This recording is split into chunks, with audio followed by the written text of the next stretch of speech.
أعوذ بالله من الشيطان الرجيم. بسم الله الرحمن الرحيم.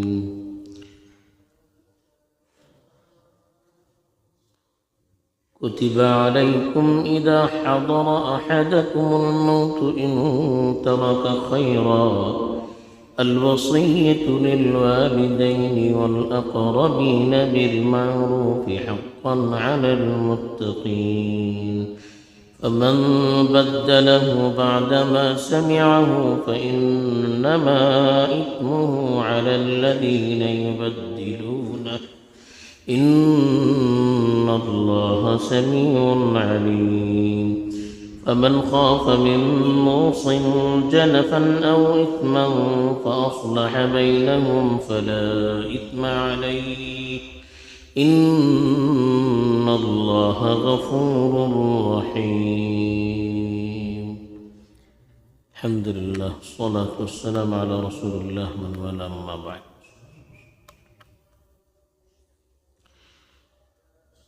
اس سے پہلی آیت میں چونکہ قصاص کا تذکرہ تھا کہ آدمی کسی کو جان سے مار دے تو اس کی سزا بھی اسی طرح سے دی جا سکتی ہے جب اس کے شرائط پائے جائیں، کیونکہ مرنے والا اپنے پیچھے مال اور ترکہ چھوڑ جاتا ہے. اسی نسبت سے اب جو آیات تلاوت کی گئی ہیں اس میں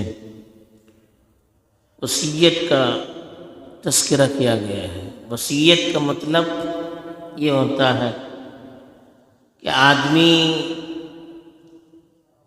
جب موت قریب آ جاتی ہے تو اپنے مرنے کے بعد اپنے گھر والوں سے کچھ خاص باتیں کر جاتا ہے.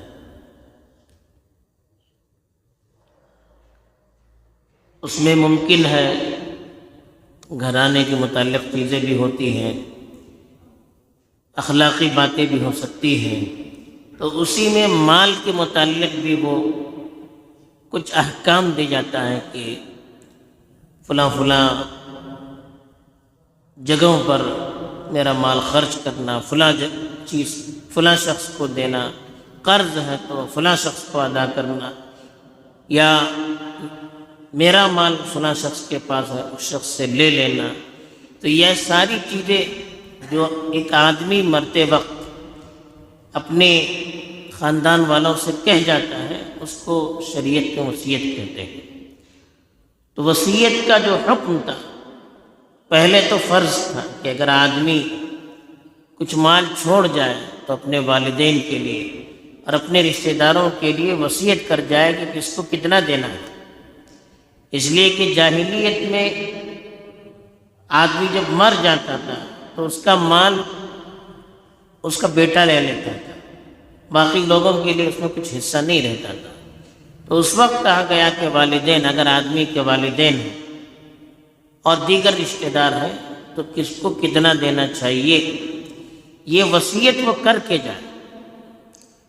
یہ ابتدا میں حکم تھا، لیکن جب وراثت کی تفصیل بیان کرنے والی آیت نازل ہوئی جس کا ذکر سورہ نساء میں تفصیلاً بیان کیا گیا ہے، اس آیت کے نازل ہونے کے بعد اب وصیت واجب نہیں رہی.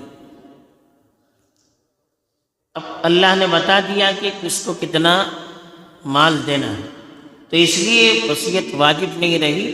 البتہ وصیت کرنا اب بھی مسنون ہے، بہتر ہے. کتنا کیا جائے؟ 1/3 مال میں، 1/3 مال میں آدمی وصیت کر سکتا ہے، اس سے زیادہ میں نہیں کر سکتا. جتنا کم کرے اتنا اچھا ہے. حضرت سعد بن ابی وقاص رضی اللہ تعالیٰ عنہ کی روایت ہے، ایک مرتبہ بہت بیمار ہوئے تو رسول اللہ صلی اللہ علیہ وسلم ان کی عیادت کے لیے آئے. تو حضرت سعد یہ سمجھ رہے تھے کہ میرا آخری وقت ہے، تو انہوں نے کہا کہ اللہ کے رسول کہ میں اپنا پورا مال اپنے بعد کسی کے لیے وصیت کر جاؤں؟ اللہ کے رسول نے کہا نہیں۔ تو انہوں نے کہا کہ 2/3 مال؟ کہا نہیں۔ کہا آدھا مال؟ کہا نہیں۔ کہا 1/3 مال، 1/3 مال؟ کہا کہ 1/3 ٹھیک ہے لیکن یہ بھی بہت زیادہ ہے۔ پھر کہا کہ تم اپنی اولاد کے لیے کچھ مال چھوڑ جاؤ، یہ زیادہ بہتر ہے بنسبت اس کے کہ اس کو اس حال میں چھوڑ جاؤ کہ وہ دوسروں کے سامنے ہاتھ پھیلانے لگے۔ تو بہرحال وصیت کے سلسلے میں احکام اس میں بیان کیے گئے ہیں۔ چنانچہ ارشاد ہے کہ کتب علیکم، کہ تم پر فرض کیا گیا ہے۔ اس زمانے میں فرض، اب یہ حکم فرض نہیں رہا، اب یہ مستحب ہے۔ اذا حضر احدکم الموت، جب تم میں سے کسی کی موت کا وقت قریب آ جائے، ان ترک خیرا، اگر وہ مال چھوڑ جائے، مال کو اللہ تعالیٰ نے جگہ جگہ خیر کہا ہے، اس لیے کہ اگر یہ مال صحیح طریقے پر استعمال کیا جائے تو یہ خود اس شخص کے لیے بھی جو خرچ کرتا ہے بھلائی کا سبب بنتا ہے، اور اس کے ذریعے سے دوسروں کی بھلائی کا بھی سبب بنتا ہے۔ الوصیت، کیا فرض کیا گیا ہے؟ وصیت فرض کی گئی ہے للوالدین، والدین کے لیے، والاقربین، رشتہ داروں کے لیے، بالمعروف، دستوری طریقے پر، صحیح طریقے پر، یعنی 1/3 میں کر سکتے ہیں۔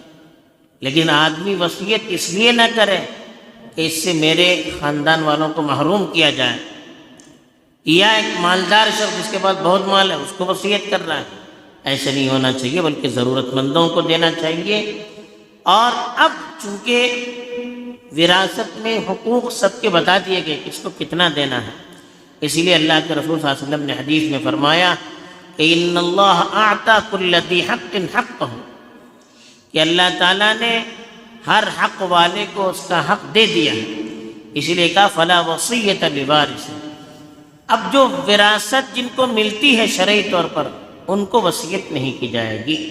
جن کو قرآن نے بتا دیا کہ ان کو اتنا اتنا مال مرنے کے بعد ملنے والا ہے، ان کے لیے ہم وصیت نہیں کر سکتے۔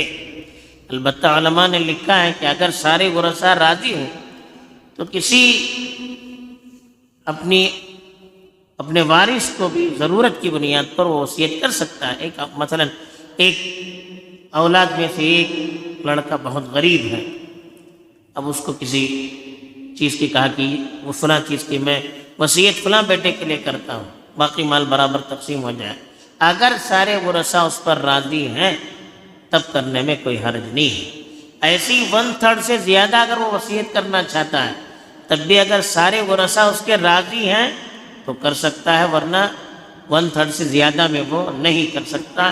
حقا علی المتقین، کہا کہ یہ اللہ سے ڈرنے والے لوگوں کے لیے واجب ہے، یعنی اس وقت تک واجب تھا۔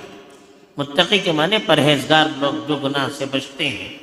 پھر کہا فمن بدلہ، جو شخص اس میں تبدیلی کرے، بعدما سمعہ، اس کے بارے میں سننے کے بعد، یعنی یہ شخص نے وصیت کی کہ میرا اتنا اتنا مال فلاں کو دینا، اب کسی نے وہ وصیت سنی، اس کے لڑکے نے یا کسی دوسرے نے، لیکن دوسروں کے سامنے وہ وصیت غلط نقل کی تاکہ جس کے لیے وصیت کی گئی ہے اس کو کم دیا جائے، یا اور کسی بنیاد پر اس نے وصیت کے اندر تبدیلی کی، مرنے والے نے جو بتایا تھا اس کے خلاف وصیت کو نافذ کیا، یا اس کے خلاف دوسروں کو بتایا، تو کہا فإنما اسمہ، اس کا گناہ تو اس پر ہوگا، الذین یبدلون، جو وصیت میں تبدیلی کرتا ہے۔ وصیت کرنے والے کا کوئی گناہ نہیں، اس نے تو برابر کہا تھا، اب جس نے سنا تھا اس نے اس کے اندر تبدیلی کی، اب جو تبدیلی کرے گا اس کے لیے گناہ ہوگا،